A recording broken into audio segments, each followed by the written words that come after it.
In my previous videos, I did a video telling my viewers that President Ruto's worst mistake was he orchestrating an impeachment motion against a deputy of his own. Because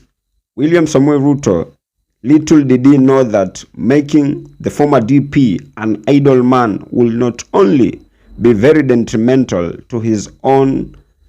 re-election, but rather very detrimental to the entire Kenya Kwanza regime. And as of the time of this broadcast, rumor has it in the court of public opinion that the former DP, Rigathi Gachagua, was blocked from a TV interview at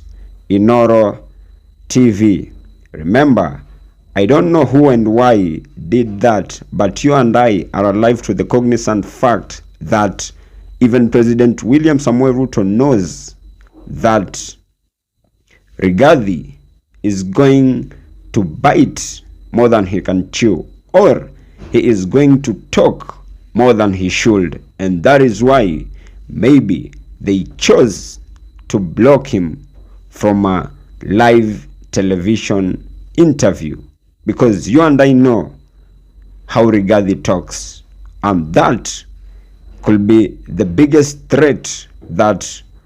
the incumbent president, President William Samoei Ruto, fears so far. And in the previous video that I did state very categorically that an impeached Rigathi, an idle Rigathi, was going to be a threat when outside government than he was while inside, because you and I are alive to the fact that both President William Samoei Ruto and the former DP, Rigathi Gachagua, at some point had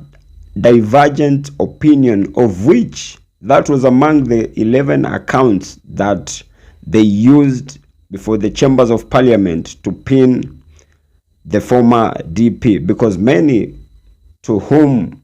were handling the impeachment motion without any maturity saw that as an act of insubordinating, or in short, many thought that the former DP was insubordinating his boss, of which, from where he sits, I strongly believe they will just have left him to be in government, but allow him to have a contrary opinion to theirs, of which very many of us, even in public forums, are entitled to our own opinion, but those to whom we are airing our opinions, it does not necessarily mean that they should follow all what we air. But look at it, how things are currently unfolding. The president or the state has to act as a stumbling block to each and every public forum that the DP or the former DP attends, just in order for they to block all what he was supposed to air to the public. And if by any chance this rumor of he being cancelled for a live TV interview is real, then I kid you not, the Kenya Kwanza government is just worsening the blunder that they did, simply because this is not only going to gain him some political mileage, but also is going to gain him sympathy. Remember, in fact, we are in an era of technology. Had he have it in thought that he had already been blocked from a live TV interview, then he being clever enough, he will just record a short clip, then post it on X or Facebook, and guess what? With this era of technology, I kid you not,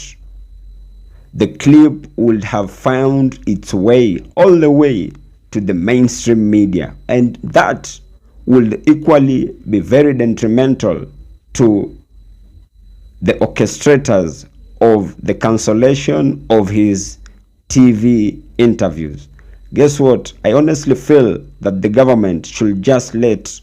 this man be. And with this at hand, I kid you not, President William Samoei Ruto has times above numbers been seen as a political genius, but guess what? From where he sits, I dispute that, simply because he and his advisors fail to understand that it is pretty much better having the former DP, or it was pretty much better having the former DP, Rigathi Gachagua, having him in government while peeing outside, than they having him outside while peeing inside, of which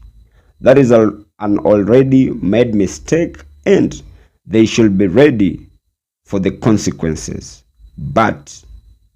I don't see an idle Rigathi relaxing. And one thing that I'm sure of, and as sure as the sun shall rise tomorrow, is that an idle Rigathi, with the kind of betrayal that the Kenya Kwanza regime compressed him to, I kid you not, he is going to work day and night to make the Kenya Kwanza regime a one-term government, and that shall go down in history. However,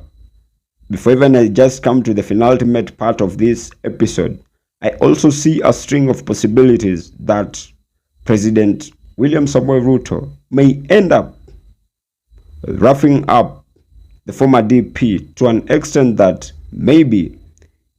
his passports may be withdrawn, or he may be barred from accessing any public forum just for him to speak to several Kenyans across the dimension, of which, if the state does choose to do so, I kid you not, they will be infringing into his fundamental rights of freedom and expression. But from where I sit, that has just been my opinion. If by any chance you do have a contrary opinion to mine, you can as well feel free to drop them in the comment section, and I'll give them a right of reply right away. And by any chance, if you've been watching my videos and you've not subscribed, you can as well consider hitting on the subscribe button. Thank you, and may God bless you.